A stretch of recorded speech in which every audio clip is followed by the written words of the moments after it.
Content warning. Episodes of Grey Matter may contain themes and depictions of extreme mental illness, traumatic bodily harm, and death. If you aren't in the right headspace to engage with those depictions right now, maybe this episode should wait for another time. Otherwise, proceed with caution. Hello, and welcome to Grey Matter. Today I have a question for you. Why do we believe the things we do? Why do we believe in God, or justice, or the fundamental goodness of the human soul? Is it because those things actually exist, or is it because we need to believe that they do? We like to think we're sane, that we would never knowingly believe a lie, but if sanity is nothing more than the right kind of chemicals soaking into the electrified folds of flesh we call the brain, and that lie is the only wall standing between us and gibbering madness, then isn't the sane choice to choose to live in denial? What if the only things that separate us from stark, despairing reality are the lies we tell ourselves so that we can sleep at night? And worse, what do we do if the lie we want to believe turns out to be true? This tape is called Hardwired, and it's about a woman struggling to tell the difference between the reason to hold a belief and the belief itself. For what it's worth, I believe you might find it enlightening.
Hardwired.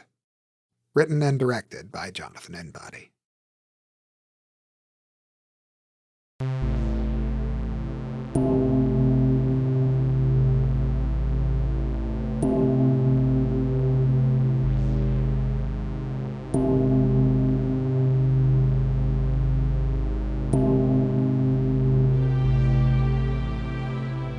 I don't know why I kept driving.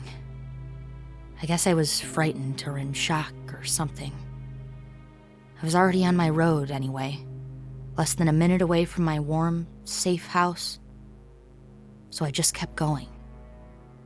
I drove slowly and carefully, avoiding potholes and glancing up at my rearview mirror to see the dark forest road behind me bathed in the glowing red from my brake lights. But the mangled body twisted up in my car's front bumper wasn't going anywhere. I turned slowly into my driveway and drove up into the open garage, then got out and closed the garage door, giving one last nervous look to the empty road behind me. With the trees as thick as they were, and the way they lined the winding road out into the forest, there was no way anyone could have seen me. At least, not without me seeing them. I reached up and turned on the garage light, squinting at the front of the car as the bulb swung back and forth above me. The man, whoever he was, seemed to have been snapped in half around the front bumper, almost draped over it, and his legs were twisted and bent underneath the side of the engine and tangled in the wheel well. One of his hands, meanwhile, had been smashed into the driver's side headlight, and it sat half-pulped and painfully embedded on the jagged shards of broken glass. His other arm dangled underneath him, the skin of its knuckles mostly sanded away from where it had been dragging across the blacktop. His head was turned away from me. Thank God. But I could hear thick blood dripping down from his chin and burning away on the still cooling engine block, and his matted, blood-covered hair seemed to be covering a partially caved-in skull. Had I really hit him that hard? I wasn't going that fast, was I? But I guess it didn't take much. People, when you got down to it, were nothing more than skin-covered bags of blood, flesh, and bone. And I knew more than most how easily they could be broken. But how had he done that much damage to the car? He didn't look that heavy.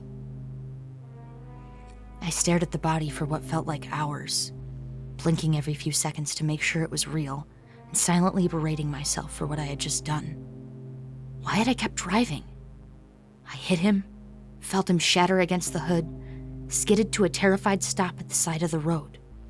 But then, in the silence afterwards, sitting alone on the tree-lined road in the pitch-black night, I just started driving again. I wasn't a bad person. It was just an accident. And if he had still been alive, the man in my grill would have said so too. Anyone would have. What was he doing out there in the middle of the road anyway? Maybe he wanted to die. I looked over at the door leading into the house, quickly thinking over what it would take to clean it up. The only thing I couldn't do was fix the car, but if I washed out the blood, dumped the body somewhere out in the woods, I could just tell the mechanics I hit a deer.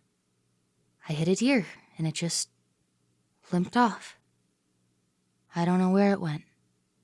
I'd have to bury the body deep so the coyotes didn't dig it up and drag it somewhere, but I could manage that. What else was I supposed to do? Call the police? Go to jail for 20 years because some hitchhiker jumped out into the road?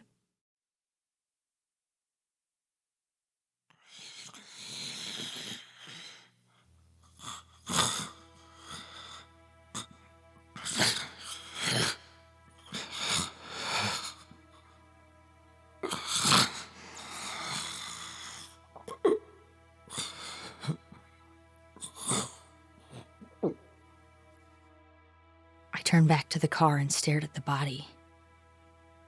Was it breathing? I took a cautious step closer, reaching out a trembling hand toward its back, and I thought I saw its shoulders rising and falling in a weak rhythm. He couldn't be alive. Not like that. Could he?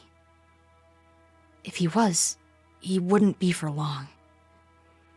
I stopped, hovering my hand over his back as I waited to see it move again.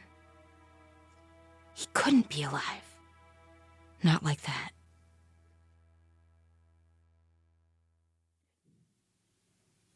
Hello? Please, you have to help me.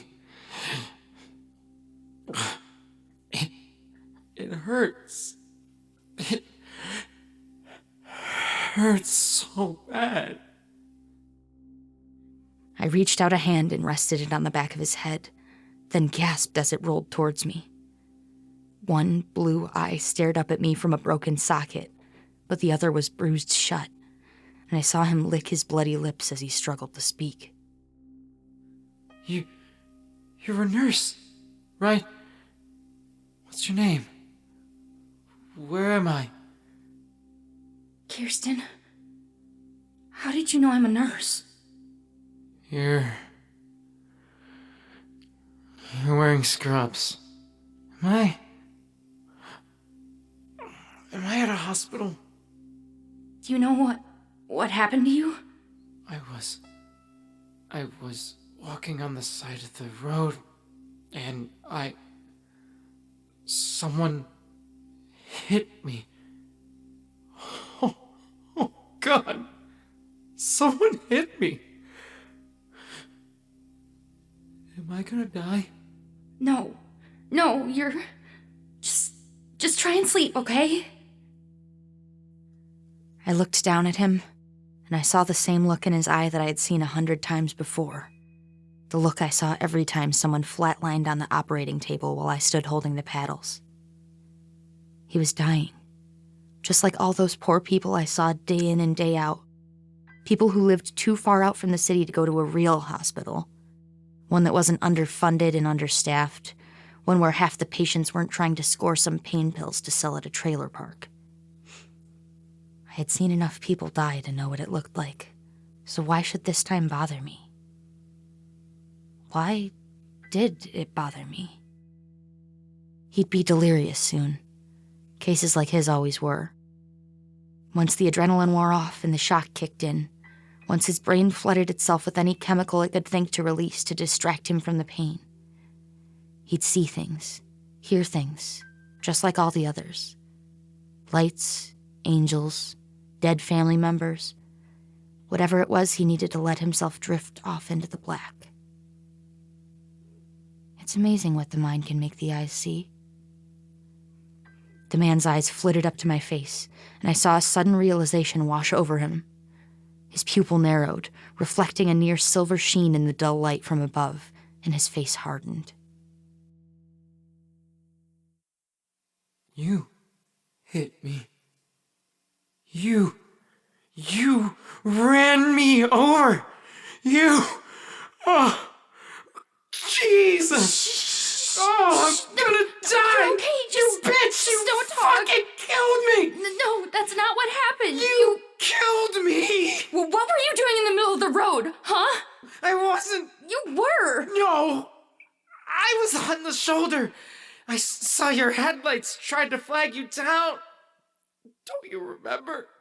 You drifted over towards me, but I thought you were just pulling over. No, that's not. I just got done working a double. I'm. Don't try to confuse me. Were you? Oh, did you fall asleep, or just lose control? Stop it! Where am I? God, it hurts.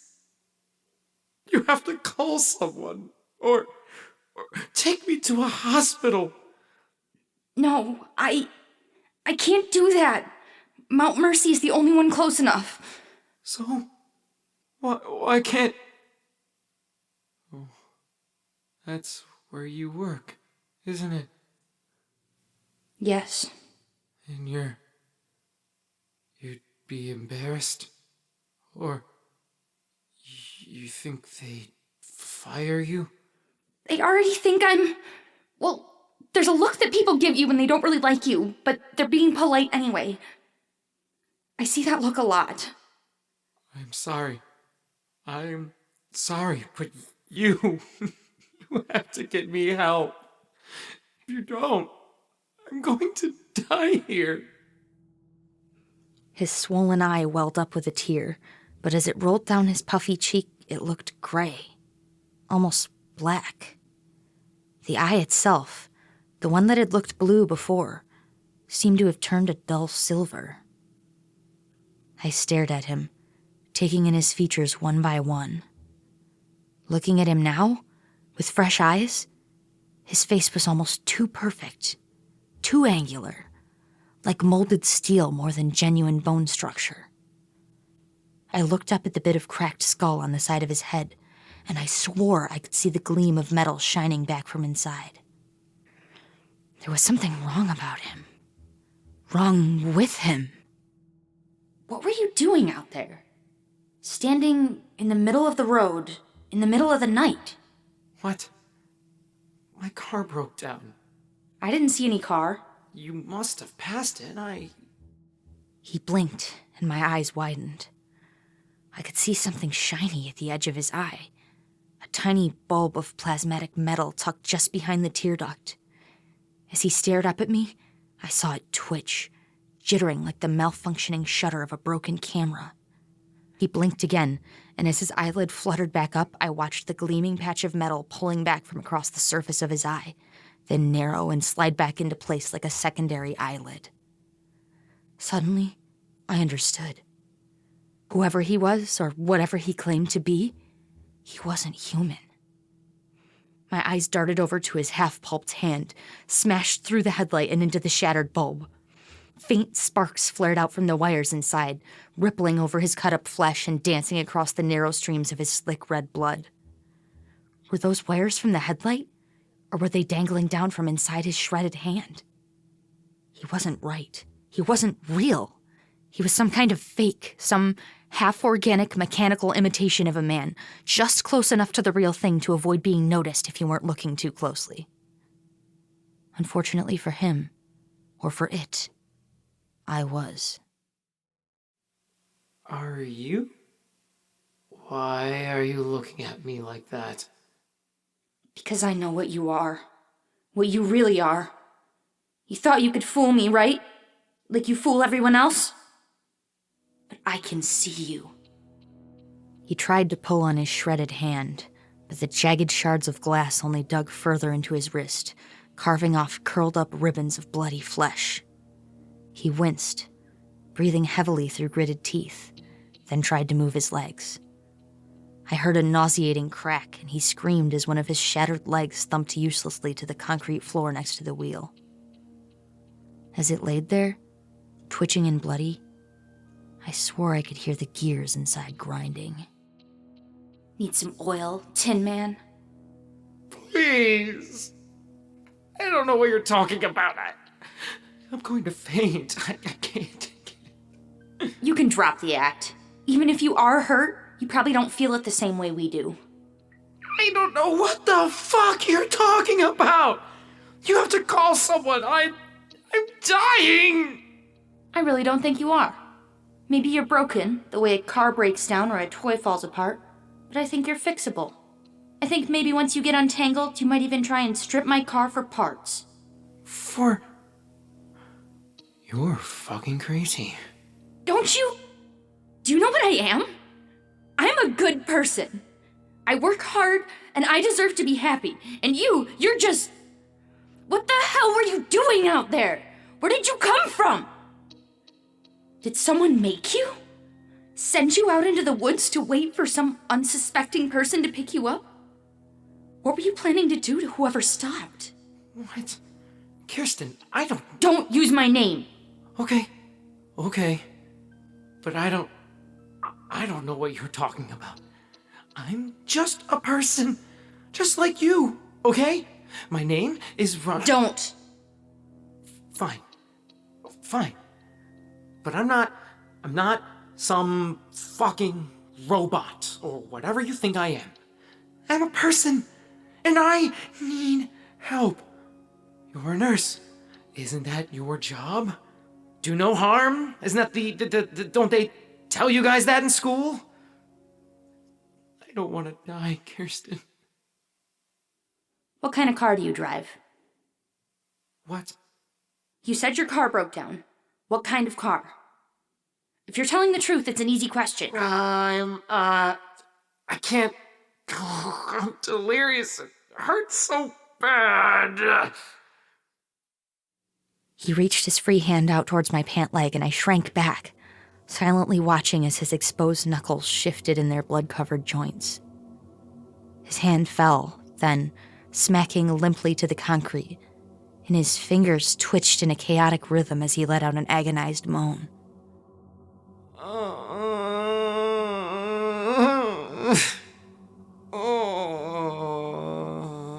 Okay, listen, I'll give you something for the pain if you're really feeling it. Just stay here. I'll be right back. Where the hell would I go?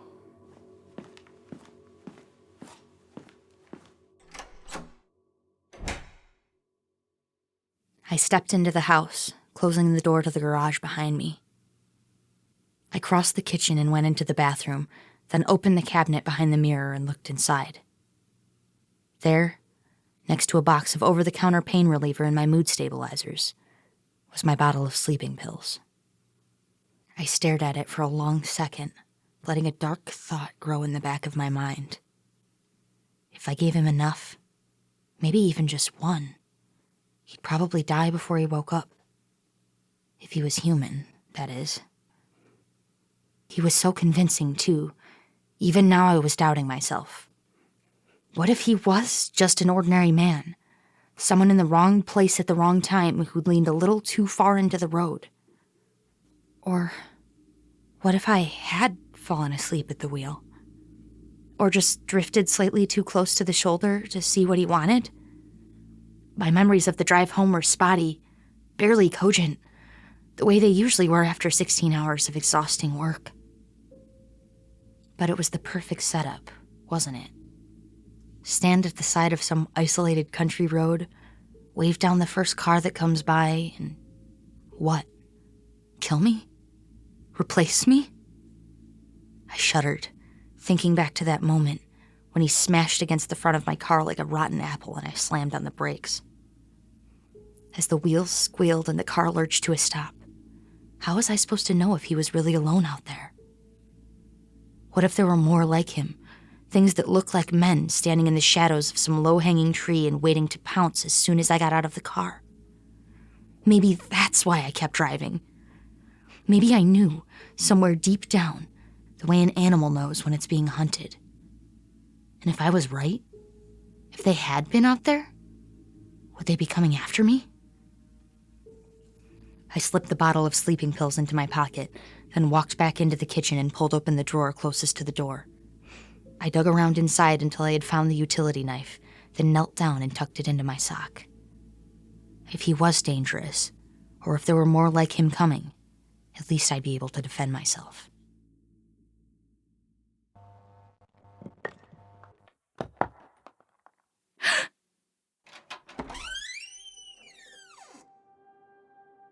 I slowly pushed the door open, ducking my head forward to look inside the garage. A small shower of sparks burst out from the front of the car and smoldered on the concrete floor, and as I took a silent step into the garage, I squinted my eyes to get a better look. At the front of the car, the man was pulling his shredded hand, carving off thin slices of wet flesh as he bent and broke the pieces of jagged glass. The wires wrapped around his mangled fingers sparked with each furious tug, and the coils of the broken bulb beside them glowed an almost blinding white.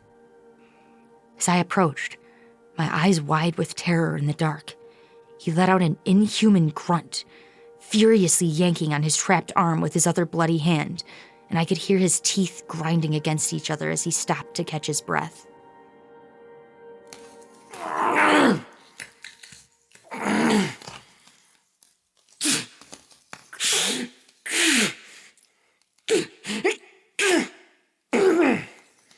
What are you doing?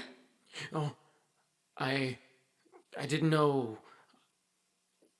I was trying to get my hand out. Why? You're not going to like it. I have a pacemaker, and the coil, it was burning my fingers, but with the sparks, if I get shocked, then... You're afraid your heart could stop. Yes. I didn't want to tell you because of what you think I am. Can you help me? Can you prove it? The pacemaker? Do you have a medical card or anything? Yeah. Let me just reach for my wallet. No. I have it at home. I don't want to get that close to you. You might grab me. Please. Okay. I'm trusting you, but don't try to touch me. I stepped carefully around the side of the car. He dropped his unstuck hand to the floor, letting the arm dangle beneath his twisted body, and as I stepped up, I felt it brush against the side of my pant leg. I crouched down, eyeing the flickering, sparking coils closely as I slid my fingers in past the crisscrossing shards of jagged glass. It was just like surgery. As long as I stayed calm, I wouldn't get hurt. I slid a finger between his bloody palm and one of the tightly tangled wires, tugging slightly to create slack. The wire twisted, pulling its sparking end closer to his hand, then sagged and rolled away. I breathed out a quiet sigh of relief, then worked my fingers into the next weave of the tangled wire. Now that I could see it up close, the wires weren't coming out of his hand at all. Maybe he was human. Soon I had unwrapped the first wire from around his bloody hand, and as I set it aside, his fingers started to twitch. A shard of glass sticking out of the meat of his pointer finger brushed my thumb, and I pulled it back, then gently squeezed his bloody wrist and turned his hand as far as it would go. The next two wires were easier, now that the one tangled around them had gone, and within a minute I had enough slack to start moving his mangled hand. I slid his wrist back, lifting it slightly to avoid catching it on the bits of glass that had sawed off a half-inch of flesh, then began to slowly pull it out of the shattered headlight. When I get it out, I have to drop it, but it's going to hurt. It's okay. Just make sure that I don't fall. I moved one hand under his twisted back, steadying it against the smashed-in hood, then used the other to withdraw his blood-covered hand from the headlight. Out in the open, it looked like a pincushion of shredded flesh, with countless shards of jagged glass sticking out from each broken finger and a wad of crushed light bulb embedded into the meat of the palm. He winced as I set his hand down on the cold concrete, and I moved my other hand to his back to try and push him up so he wouldn't slide off of the bumper. I felt his spine shift, listened to it crack as I turned him. Maybe that's why he wasn't complaining more about his legs. Maybe he couldn't feel them at all. Kirsten, please. I know you don't trust me, but you have to call an ambulance. No, I'm sorry, but I just can't. I'm going to die. I swear to God, I'm not what you think I am. I brought some pills. For the pain. What is that? Codeine? Just aspirin. It's in a prescription bottle. Well, that's how you know it's the good stuff. It's prescription strength. It's for migraines. Here, open your mouth and I'll put them in. I can't swallow them without water. Okay, I'll be right back. Don't go anywhere. I know.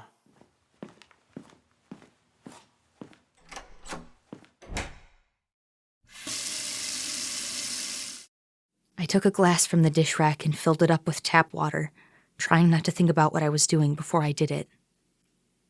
Seeing him up close, touching him, I hated to admit it, but he seemed so real. And his pain, the way he winced, the little breaths in and out while he grinded his teeth. If he was faking it, he was doing a hell of a job.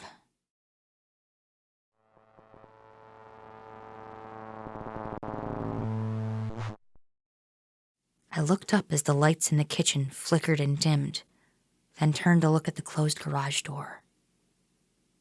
Was it possible? Was he doing that? He fell. He was hurt. He was dying. He was just a man, a person, just like me, and I was letting him die. I rushed into the bathroom and grabbed the real pain relievers, tossing the bottle of sleeping pills down onto the counter, then ran back across the kitchen towards the garage. I'd give him the pills and the glass of water, then come back in and call Mount Mercy. They'd understand. They'd want to help, and I would want them to. He deserved to be saved, if it was possible, and if it wasn't, then I deserved to be punished. Why had I wanted so desperately to believe he was some kind of monster? Just to let myself off the hook?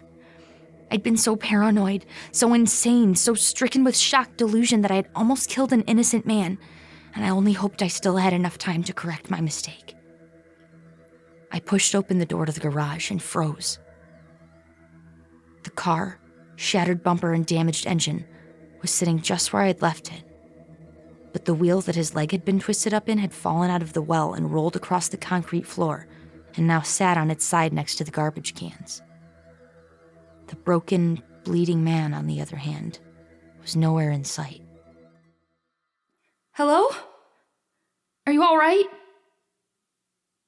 I decided to call the hospital, okay? They're going to help you. Where'd you go? I thought about the utility knife I'd slipped into my sock, then realized with horror that I couldn't feel it there anymore. Had he taken it? While I was close? While I was distracted? How could he have gotten it without me noticing? An arm shot out from the shadows underneath the car, plunging the extended knife down like a pickaxe through my shoe and into my foot. I screamed and toppled over, my foot gushing blood, and as I scooted back on the concrete, I watched him pull his head and torso out from under the car and into the light. His skinned hand was reaching out towards the knife sticking out of my foot, his exposed knuckles hissing and popping with each jerky movement, and his glass pincushion fist was balled up at his side like a bludgeon. He dragged his shattered legs uselessly behind him, streaking black blood across the bare concrete, and his bloody, swollen face was contorted into a terrifying scowl. He was gleaming, half from the slick black blood and half from the light swinging above us, and with each pass his hateful eyes seemed to glow a little brighter. I kicked him in the face, spattering blood across his head and neck, then reached back for a handhold as I crawled backwards towards the door to the house. He grabbed the utility knife with his skinned hand and pulled the handle, sawing a jagged gash down my foot as it skidded up towards the surface of my skin. It finally came loose, and his hand rose again, swinging it down at my bloody foot just as I pulled it back. He reached out with his other hand and grabbed my ankle, and I could feel shards of broken glass digging into my skin as he tightened his grip. How was he still so strong? He pulled himself up and onto my legs, grimacing and wild-eyed, stabbing down at me with the utility knife as I thrashed. Finally, I wedged a knee underneath his twisted body and flipped him off of me, then rolled onto my stomach and began to desperately crawl across the cold concrete. I felt the knife stabbing into my calf, tearing at muscle and slicing apart folds of skin, but no matter how badly it hurt, I couldn't stop. I had to get away, get to my feet before he could get a hold of me again. My fingers brushed the side of the fallen wheel, sitting on the concrete against the garbage cans. Oh God, if I could just get a grip on it. I dug my fingers into the grooves of the hubcap and dragged my body towards it, then pushed myself up to one foot as my bleeding leg dangled beside it. I gripped the inside of the wheel and tried to lift it. Maybe if I wheeled it along, I could use it like a crutch. It was just so heavy.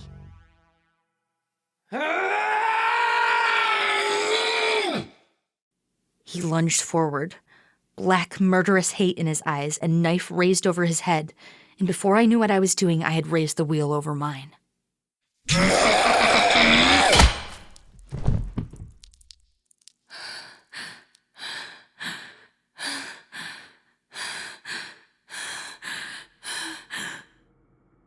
I fell against the garbage can, horrified by the sight of his pulped skull underneath the wheel.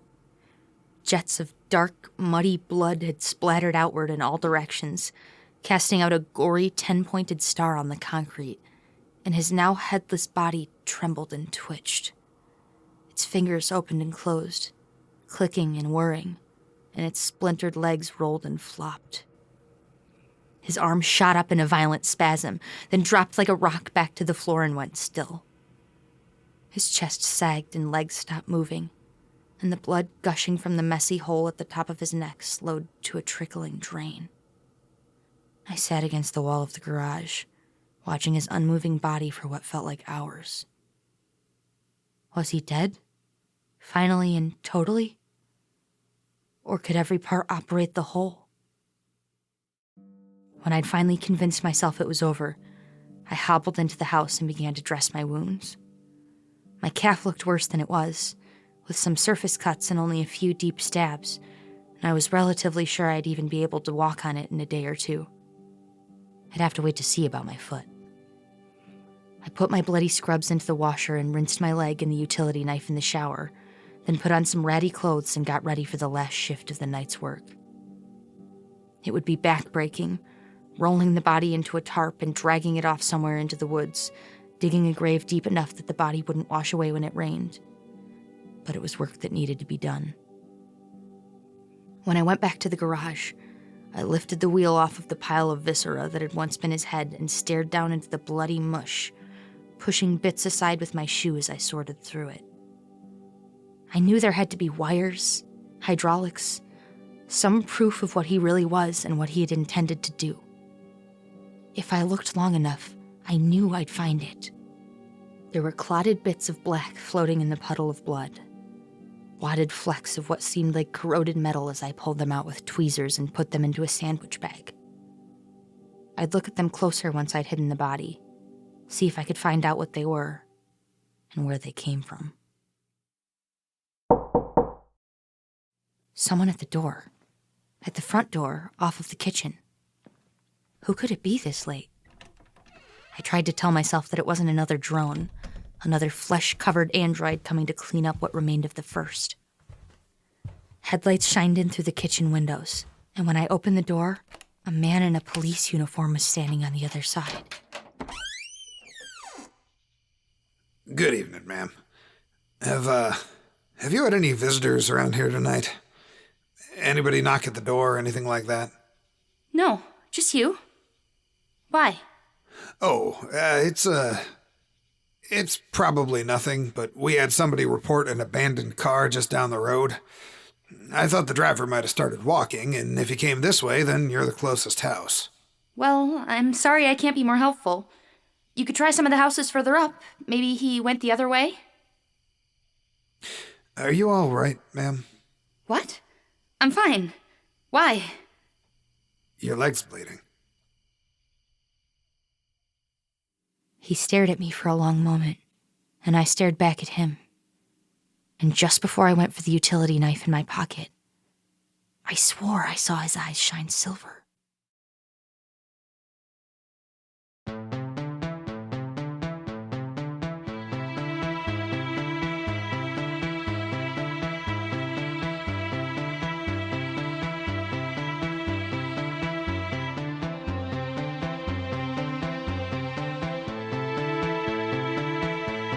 Hardwired was written and directed by Jonathan Inbody. Kirsten, the narrator, was played by Samantha Hunt. The man in the car was played by Justin Pope, and the cop was played by Jonathan Inbody. Gray Matter is a Word Search Media production. Any similarities to real people, places, or things is purely coincidental. If you like the show, please rate and review us on Apple Podcasts, Spotify, or wherever you get your podcasts. And support us at patreon.com/graymatterhorror. Be kind. Rewind.